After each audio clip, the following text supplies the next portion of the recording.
Buonasera a tutti i nostri radioascoltatori, Spazio Hockey, trasmissione di Hockey su Ghiaccio, in compagnia di Marco De Poli e Tino Edoardo. Questa sera, puntata tirolese, avremo ospiti due personaggi del Trentino Alto Adige, che chiamiamo uno addirittura un presidente. Ma andiamo a capire da Thomas Lacconi, che abbiamo già in collegamento, cosa sta succedendo, che secondo me non sta succedendo nulla. Diciamo che è iniziata l'estate, sono iniziate le polemiche e quindi perché non approfittarne per parlare? Ma che cosa sta succedendo di quello che insomma si legge nei vari forum che si leggono in giro? Ciao Thomas. Ciao, buonasera, ciao Marco, buonasera. Thomas, allora, come la vedo io ho letto parecchi scritti di tifosi del Bolzano, chi non, polemizzando sul fatto che tanti giocatori stanno lasciando Bolzano e che Bolzano non faccia niente per questa nuova campagna acquisti. Ma per me non è una novità che non stia facendo niente, cioè io non cado giù dalle nuvole. Sì, non cado dalle nuvole nemmeno io, insomma. Sono in Sardegna adesso in ferie fino a domenica, però rimango costantemente aggiornato sull'evolversi della situazione. Non è una novità, nel senso che fortunatamente non ho la fortuna di leggere i forum, perché sto leggendo tante cose, tante polemiche, alcune giuste, altre meno, riguardo l'immobilismo del Bolzano. Sicuramente bisognerebbe muoversi a livello di comunicazione parlando chiaro ai tifosi, nel senso iniziando magari a pensare alla prossima campagna abbonamenti, però sul fronte giocatori a me questo immobilismo non sta assolutamente preoccupando, perché non voglio parlare di cifre, ma in una scala di valori da 0 a 10 a livello di ingaggi, e mi sembra che ci capiremo abbastanza bene in questo discorso. In questo momento si stanno muovendo le squadre che possono avere un budget, hanno un budget, che possono muoversi con soldi,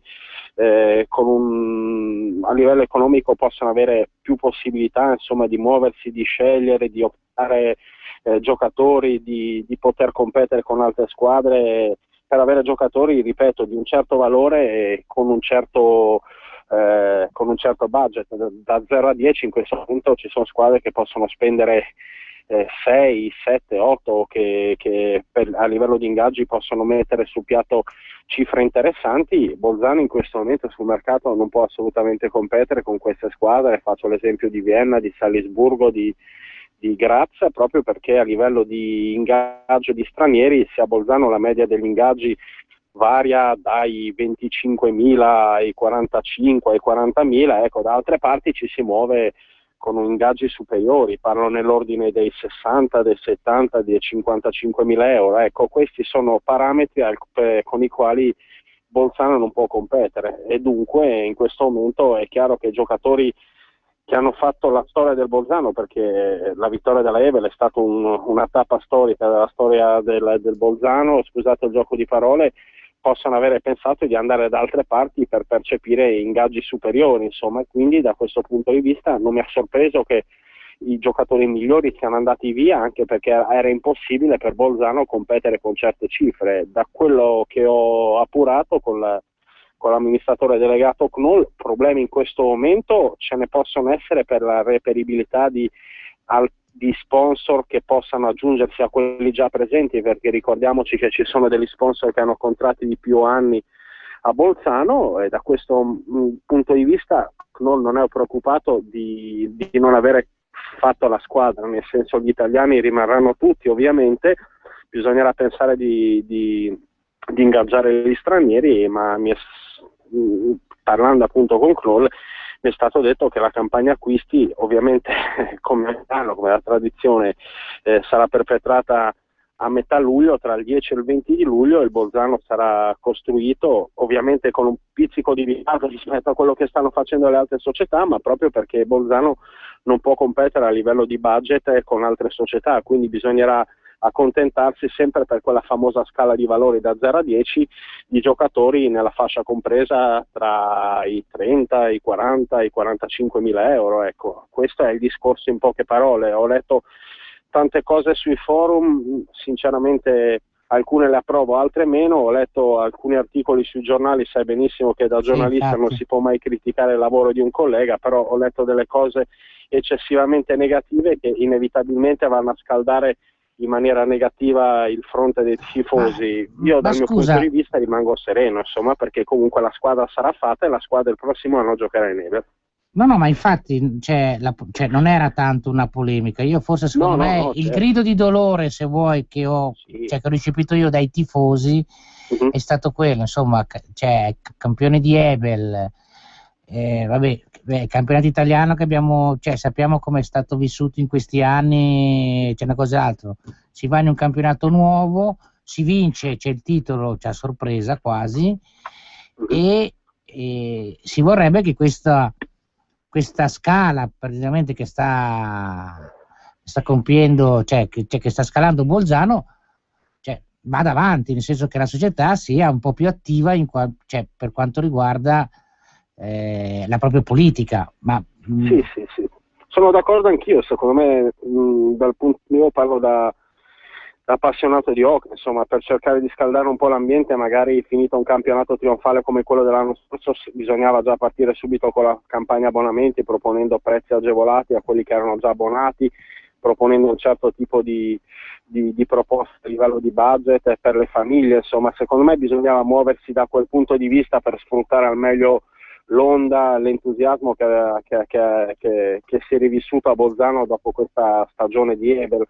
Bisognava muoversi da quel punto di vista. Ti ripeto, gli addii non mi hanno sorpreso, magari ci si poteva aspettare che dopo l'addio di Pokel fosse già scelto l'allenatore. Da quello che so, l'allenatore è già stato scelto, ma non mi è stato detto evidentemente il nome, anche se circola nell'ambiente il nome di Lefebvre, ex giocatore del Milano. Per il resto, nel senso, dal punto di vista dei giocatori, dell'ingaggio dei giocatori, ci si muoverà da metà luglio in poi, ovviamente pensando anche a quello che sarà l'appuntamento con la Champions League. Ecco, da questo punto di vista c'è un silenzio un po' troppo assordante da un certo punto di vista in casa Bolzano. Se qualcuno mi chiede a livello di stranieri come mai non ci si muove, vi ho spiegato tranquillamente che adesso i prezzi che girano sono troppo alti per Bolzano e quindi bisogna aspettare, rimanere alla finestra e vedere quali sono i giocatori ancora alla ricerca di contratto che magari potranno abbassare le loro pretese e dunque potranno essere potenziali giocatori da Bolzano per la prossima stagione. Anche perché c'è ancora un problema al solito del ghiaccio, che non c'è ancora un calendario di apertura, orari. Sì, da quello che so, Marco, il Palaonda sarà riaperto il 27 o il 28 di luglio, la preparazione dovrebbe iniziare agli inizi di agosto, insomma, nei primissimi giorni di agosto, forse anche alla fine di luglio. Da quello che so si sta chiudendo l'accordo con il comune per poter usufruire del ghiaccio al Palaonda anche per il prossimo anno. Non è un accordo impossibile, insomma, basta mettersi d'accordo e parlare, organizzare tutto. Da quello che so il ghiaccio ci sarà alla fine di luglio, non so se il 27 o il 28, e poi lì insomma si potrà pensare seriamente di organizzare il piano degli allenamenti. Insomma, il ghiaccio è il problema minore. In questo momento so che si stanno cercando degli sponsor medio-piccoli che possano insomma entrare nel circuito bianco-rosso. Gli sponsor grandi ci sono e sono stati confermati anche per il prossimo anno. Magari se fossi un tifoso mi aspetterei magari un po' più di chiarezza dal punto di vista della società, discorsi tipo quelli che posso avere fatto io, o magari mettere lo zuccherino, comunicare magari il nome del nuovo allenatore o rassicurare i tifosi che la situazione è tranquilla e che il prossimo anno si giocherà in Ebel, anche se ho letto da qualche parte che Bolzano potrebbe giocare in Elite A. Sarebbe un suicidio dal punto di vista sportivo, senza nulla togliere alle squadre che vi parteciperanno, perché passare da Ebel a tornare al campionato di Serie A sarebbe un fallimento, insomma. Ma dico, presumo che non possa neanche, penso che ormai uno quando fa un contratto con una... Certo. Certo. Non è che può tornare indietro così. No, ovvio, anche perché ballano milioni di euro, insomma. Quindi non penso neanche che ci sia una minima idea da parte di Knoll di tornare in Italia, insomma. Se tu dici che 22 giorni, 25 giorni di preparazione pre-champion possano bastare per la squadra? Chissà, ripeto, l'obiettivo in Champions League secondo me è quello di mettersi in mostra, fare esperienza cercare di girare, di viaggiare, di dare una soddisfazione ai tifosi. Ovviamente l'obiettivo non è certamente quello di vincere il girone, perché anche se si iniziasse la preparazione 2 mesi prima, è chiaro che con certe squadre non ci si potrebbe permettere di aprire un confronto aperto all'ultimo sangue, all'ultimo disco, all'ultimo tiro, insomma, perché parliamo di squadre che hanno un'organizzazione, una struttura, un budget diverso da quello del Bolzano. Però è ovvio che in 3 settimane forse si arriverebbe, non dico al 100%, però in discreta forma. Chiaro, tutti spererebbero che la preparazione iniziasse il 10 di luglio, però si sa, a Bolzano ci si sveglia la mattina, si lavora, si costruisce tutto all'ultimo e poi magari arrivano anche le soddisfazioni. Però non è una novità, come avevi tu anticipato, Edo, all'inizio della trasmissione, che a Bolzano in questo momento sia tutto fermo, anche se immagino che a qualche tifoso questo non vada giù, soprattutto dopo una stagione come quella dell'anno scorso. Infatti. Stagione come quella dell'anno scorso che ha lanciato un grande entusiasmo a Bolzano, ma abbastanza irretito dall'altra parte del Brennero, che non si aspettavano questo Bolzano che insomma venisse a portare via la coppa. A tal proposito, gli austriaci sentivo che volevano anche un po' cambiare il regolamento dei punti dei giocatori, perché insomma il Bolzano ha fatto un po' la squadra con tanti oriundi che sono vassi come italiani, per cui hanno un po', secondo loro, sfalsato un po' lo spirito di questo punteggio. Tu pensi che cambino il regolamento o sono solo dei mugugni fini a se stessi? Penso che siano solo dei mugugni, perché considerando l'organizzazione puntigliosa della Ebel, qualcosa sarebbe già dovuto maturare in questi ultimi giorni, in queste ultime settimane. Ho sentito di mugugni, a parte di alcune società, forse mugugni di frustrazione dal mio punto di vista, perché comunque l'anno scorso Bolzano ha fatto una stagione incredibile, ha vinto il campionato secondo me non rubando nulla, perché andiamo a considerare che ha vinto una finale contro Salisburgo, che era una squadra obbligata a vincere dall'alto dei suoi 6, 7, 8 milioni di euro di budget. Quindi secondo me i mugugni che arrivano sono mugugni di frustrazione.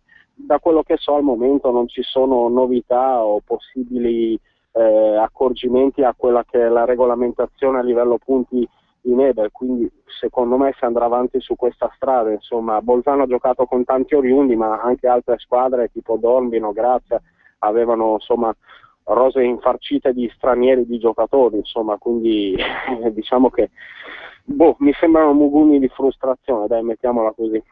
Senti Thomas, come ogni squadra fa un piano industriale, se vuoi, fa un piano programmatico per quello che potrebbe essere l'avvenire della società. Oggi Bolzano ha trovato la propria casa in quel che è l'Ebel, ma ha delle possibilità tu nel domani di una crescita per cui alla fine potrebbe finire anche Bolzano in quello che è il circuito di KHL? No, secondo me no, perché se vuoi passare in un circuito di KHL hai bisogno di tanti soldi, hai bisogno soprattutto di un magnate, perché parliamoci chiaro, in KHL si parla tanto di piani programmatici, la verità è che alla fin fine ogni squadra ha un magnate che spende una valanga di soldi, che mette tanti soldi, che compra giocatori a cifre impossibili, quindi secondo me sarebbe impossibile pensare di avere un Bolzano in KHL. Per fare la KHL ci vogliono tantissimi soldi, molti più della Ebel. Secondo me la dimensione che Bolzano ha trovato in Ebel a livello di visibilità, anche a livello di interesse del campionato, anche a livello di professionalità, perché quest'anno girando in trasferta ho notato tanta professionalità, colleghi austriaci, dirigenti molto puntigliosi, molto precisi, molto cordiali. Insomma, questa penso che sia la dimensione giusta per il Bolzano, e secondo me è importante consolidare questo tipo di dimensione invece che pensare ad altro. La KL secondo me per una squadra italiana che sia Bolzano e Milano ora come ora è assolutamente un miraggio. Insomma, quando sento discorsi di questo tipo mi viene da ridere, perché per parlare di KHL ci vogliono magnati, ci vogliono personaggi con tanti soldi. Insomma, l'unica soluzione per Milano secondo me potrebbe essere l'ingresso di Armani, che decide di mollare il basket e dire io quasi quasi potrei puntare al mercato russo, compro Milano, spendo vagonate di miliardi, facciamo una squadra, magari giochiamo al Forum, facciamo divertire le persone. Ma dubito che in Italia possa prendere piede un discorso di questo tipo, perché ripeto, la KHL è un campionato con tanti grandi giocatori ma dove si spendono valanghe di soldi, quindi per me rimane un miraggio se parliamo dell'Italia, insomma, più che parlare di KHL in Italia, e poi immagino che mi farei delle domande sul campionato di Serie A, bisognerebbe pensare a migliorare il prodotto che c'è adesso, Sì, e infatti. considerando il casino, tra virgolette, scusate il termine, che sto sentendo in questi giorni, forse sarebbe meglio sedersi a un tavolo e prendere qualche decisione, perché di chiacchiere ne sto sentendo anche troppo, ma forse non solo io ne sto sentendo troppo. Thomas, senti, per la provincia autonoma di Bolzano quest'anno è stato un anno straordinario. Enia vincitrice della INL, voi vincitrici della Ebel, Renault vincitrice dell'Elite A, e non dimentichiamo, anche se è un altro sport che è il calcio, insomma, che il Sud Tirolo, insomma, se gli fosse andata qualche cosa anche bene, insomma, sarebbe una grossa conquista giocare in una Serie A, in una Serie B, scusami, calcistica. Sì, diciamo che nell'hockey su ghiaccio non mi aspettavo questo exploit, insomma. Immaginavo che potesse essere una squadra altoatesina a vincere il campionato, più che su Renault. All'inizio dell'anno avrei puntato sul Valpusteria, ma anche quest'anno la mia scommessa l'ho persa, e forse nemmeno io. Non sono solo io che ha perso una scommessa di questo tipo. Per quanto riguarda Legno è una bella sorpresa, però mi aspetterei che si lavorasse di più sul settore giovanile, cosa che non sta avvenendo in Italia e cosa che secondo me avviene soltanto in pochi posti in Alto Adige. Penso a Renon, dove ci sono tanti giovani interessanti. Secondo me bisogna pensare di lavorare di più sui giovani, perché è vero, è bello vincere, alzare la coppa, però secondo me bisogna iniziare a impostare un programma di medio-lungo termine, perché non si può pensare ogni anno di arrivare d'estate, interrogarsi su quale sarà il futuro e poi arrancare, iniziare la stagione magari con un passivo alle spalle che prima o poi poteva anche essere difficile da ripianare. Insomma, è bello vincere, ma secondo me in Italia manca ancora la cultura della programmazione. Perché? Perché dietro non ci sono soldi, perché non c'è una credibilità che porti imprenditori magari a avvicinarsi a questo sport e metterci soldi e creare le condizioni per fare un salto di qualità che in questo momento non c'è, perché l'hockey è uno sport che amiamo, ma rimane uno sport di nicchia, è uno sport che al di là del nord Italia, del nord-est soprattutto, non ha assolutamente seguito e un minimo interesse dal punto di vista mediatico. Senti Thomas, noi intanto ti salutiamo, tu hai citato Legna, noi abbiamo già in collegamento Ivan Visentin, presidente del Legna, a cui andremo a chiedere le ultime novità anche dalla federazione sulle richieste che gli hanno fatto, cioè come si comporterà anche Legna da qui al prossimo inizio di campionato. Intanto ti ringraziamo di di essere stato nostro ospite e di aver fatto questa bella chiacchierata. Grazie a voi, mi piacerebbe sentire dal presidente Visentin se Legna il prossimo anno giocherà la Serie A o l'INL. Se posso azzardare un pronostico, secondo me Legna il prossimo anno continuerà a giocare l'INL. Insomma, è l'augurio che faccio a Legna, perché mi sembra che questa dell'INL sia una dimensione, un tipo di campionato di struttura da cercare di portare avanti, e sarebbe brutto, ti parlo da appassionato, concludere dopo un anno un'esperienza di questo tipo, che comunque riscontri positivi ne ha avuti. Insomma, immagino che avrete una risposta dal presidente Visentin, che saluto, e intanto vi ringrazio per il tempo che mi avete concesso. Ciao Thomas, benvenuto presidente. Pochi secondi e sarà con noi anche il presidente, che è già in contatto telefonico. Presidente? Sì? Buonasera, bentornato alla nostra trasmissione dopo anni e anni che non ci si sentiva. sì. Senta, intanto, vabbè, anche se è passato tanto tempo, sempre i complimenti per la vittoria del campionato. Però oggi come oggi la federazione vi ha fatto una richiesta che vi mette un po' in difficoltà. Sì, diciamo così che ci mette in grande difficoltà, perché venerdì scorso ci ha dato il divieto di partecipare alla INL e per noi è stato una sorpresa negativa grande, no? Perché siccome abbiamo già risposta anche sui mercato, anche sui giocatori, e siamo già in piena organizzazione per la INL. Poi il campionato tra Austria, Slovenia e Italia è già fissato dal 10 aprile con 16 squadre, è già tutto organizzato, già tutto quasi pronto, e adesso viene la federazione naturalmente con il suo nuovo direttivo e fa questo stop. Ma non so se naturalmente siamo un po' sorpresi, perché la INL secondo me non aveva futuro, e mi dispiace molto. Adesso non so neanche io come va. Adesso il prolungamento è per il 15 luglio per iscriversi probabilmente nella Elite, o bisogna anche vedere cosa succede con la INL, perché intanto c'è un contratto di 3 anni, non so quanto regge questo contratto tra la federazione italiana e austriaca, ma intanto c'è, e i prossimi giorni verificheranno come è questa situazione. Adesso come adesso noi siamo ancora iscritti alla INL. Comunque vedo e sono un po' preoccupato grande per questa situazione, sì. Quindi se la federazione italiana e quella austriaca riuscissero a trovare un accordo, voi vi orientereste comunque sulla Elite A?